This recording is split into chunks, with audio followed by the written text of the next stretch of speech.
بسم اللہ الرحمن الرحیم سبحان الذي اسرى بعبده ليلا من المسجد الحرام إلى المسجد الأقصى الذي باركنا حوله لنريه من آياتنا إنه هو السميع البصير۔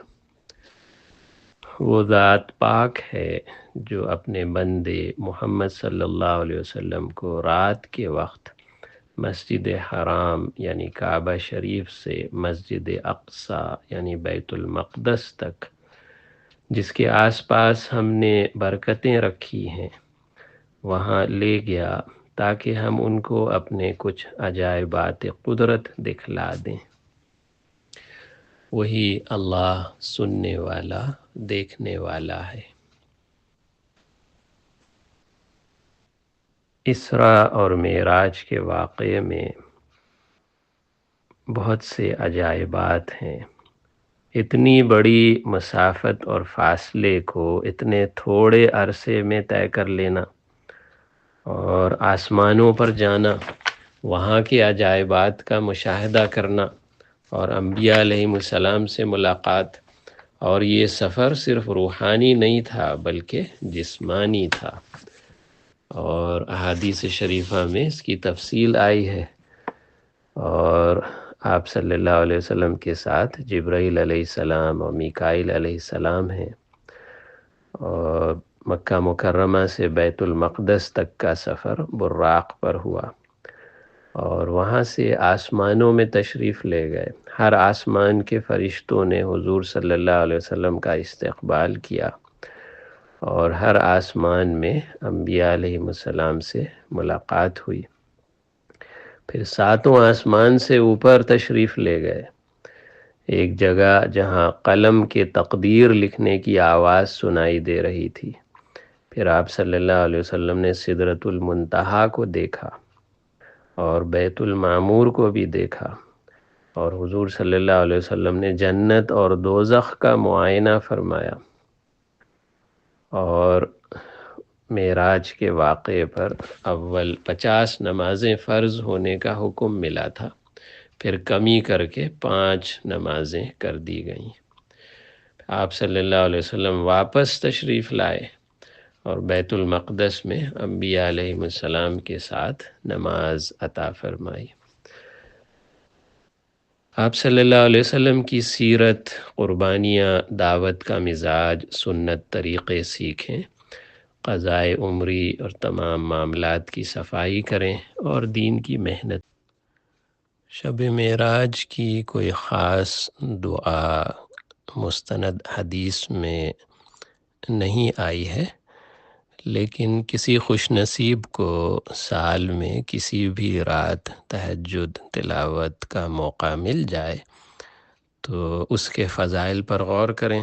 مسلم شریف کی حدیث ہے جابر رضی اللہ عنہ سے کہ حضور صلی اللہ علیہ وسلم نے ارشاد فرمایا کہ رات میں ایک لمحہ ایسا آتا ہے، اس میں مومن بندہ اللہ تعالیٰ سے دنیا و آخرت کی جس بھلائی کا سوال کرتا ہے اللہ تعالیٰ اس کو عطا فرما دیتے ہیں، اور یہ لمحہ ہر رات کو آتا ہے۔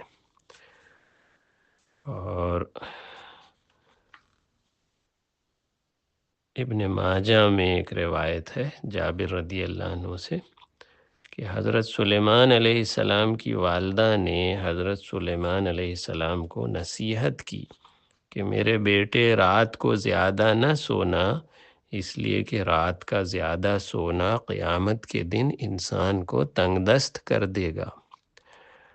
اور ابو داود میں قیام اللیل کے باب میں حضرت عبداللہ بن قیس رضی اللہ عنہ سے روایت ہے کہ ام المومنین عائشہ رضی اللہ عنہا نے مجھے تاکید کی کہ رات کا کھڑا ہونا یعنی تہجد کی نماز کبھی مت چھوڑنا، اس لیے کہ حضور صلی اللہ علیہ وسلم نے زندگی بھر تہجد کی نماز نہیں چھوڑی، یہاں تک کہ اگر آپ صلی اللہ علیہ وسلم بیمار ہوتے یا تھکے ہوئے ہوتے تو بیٹھ کے تہجد ادا کر لیتے تھے۔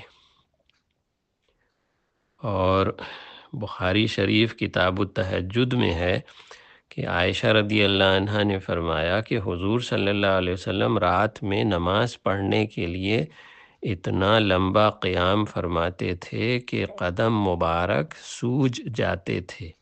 تو میں نے عرض کیا کہ آپ اس قدر عبادت کیوں کرتے ہیں؟ اللہ تعالیٰ نے آپ کے اگلے پچھلے سب گناہ معاف کر دیے۔ تو حضور صلی اللہ علیہ وسلم نے فرمایا، کیا میں اللہ کا شکر گزار بندہ نہ بنوں؟ تو معلوم ہوا کہ سال کی ہر رات اور خاص طور سے رمضان اور جمعہ اور نصف شعبان اور جاگنے کی راتوں میں اہتمام فرمائیں۔ جب آدمی رات کو اٹھے تو کیا اعمال کرے؟ اچھی طرح وضو کر کے اور موقع ہو تو کچھ تہجد قیام اللیل پڑھیں۔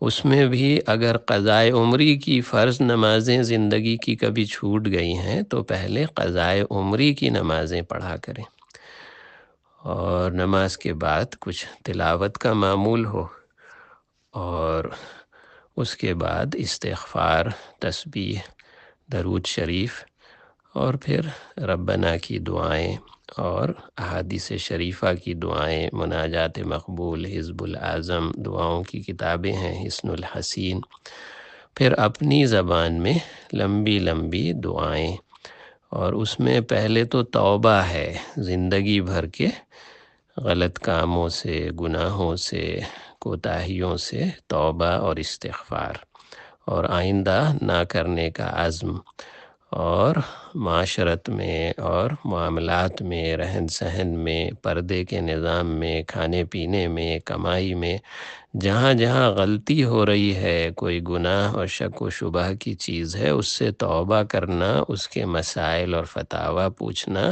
اس پر عمل کرنا، یہ ہے زندگی پلٹنے کا طریقہ۔ تو یہ تو سب سے ضروری کام ہے۔ اس کے بعد بقدر استطاعت جتنا موقع ملے نوافل اور ذکر اور درود شریف میں لگے رہنا۔ اور اس کے لیے دعاؤں کے کارڈ ہوتے ہیں، عربی، انگریزی، اردو اور ٹرانسلیٹریشن، تو کوئی بھی محروم نہ رہے۔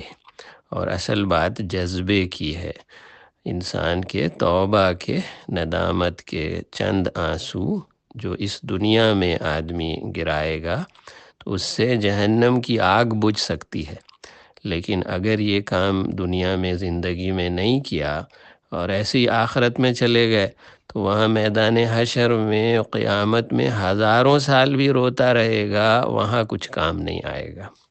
عمل کی جگہ یہ دنیا ہے۔ تو یہ مقدس راتیں اس لیے آتی ہیں کہ ہم اپنی زندگی کو تبدیل کریں، محلے اور پڑوس اور شہر کو دیکھ کے نہ چلیں، بلکہ قرآن اور حدیث اور حضور صلی اللہ علیہ وسلم، صحابہ رضی اللہ عنہم، خلفائے راشدین، امہات المومنین اور بزرگان دین، اولیاء کرام، ان کا جو لائف اسٹائل ہے، ان کی جو تھنکنگ ہے، ان کا جو ٹائم ٹیبل ہے، ان کی جو توجہ اور فکر ہے، وہ ہماری زندگی میں آئے۔ یہ ہے اصل طریقہ زندگی بدلنے کا۔ اللہ تعالیٰ یہ تمام مقدس راتوں کو ہماری زندگی پلٹنے کا ذریعہ بنا دیں، اور ہم سب کو اولیاء صدیقین میں شامل فرمائیں، اور آسان رزق، امن اور سلامتی اور دعاؤں کی قبولیت اور شفائے کاملہ عطا فرمائیں، تمام مرحومین کی مغفرت فرمائیں۔ جب بھی نوافل کا اہتمام کریں، اپنے تمام مرحومین کو ایصال ثواب کر دیں۔ السلام علیکم ورحمۃ اللہ۔